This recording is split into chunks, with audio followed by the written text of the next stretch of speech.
Right, welcome back. Let's do question 121. Simplify the following. We are simplifying an exponential expression. So remember, to simplify exponential expression, we have to break the powers. Remember, we're using the law x to the power a times x to the power b is equal to x to the power a plus b. So it means this one, 2 to the power a plus 1 is just the same as 2 to the power a times 2 to the power 1. And then minus 2 to the power a times 2 to the power negative 1. Then over 2 to the power a.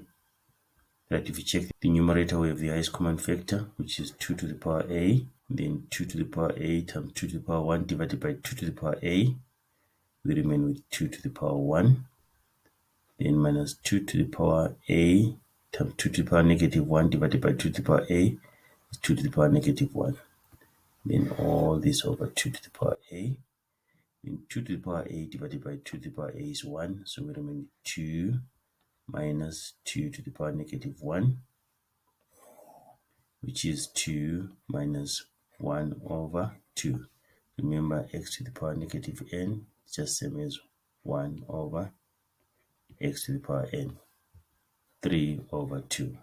Okay, remember, 2 over 1 minus 1 over 2.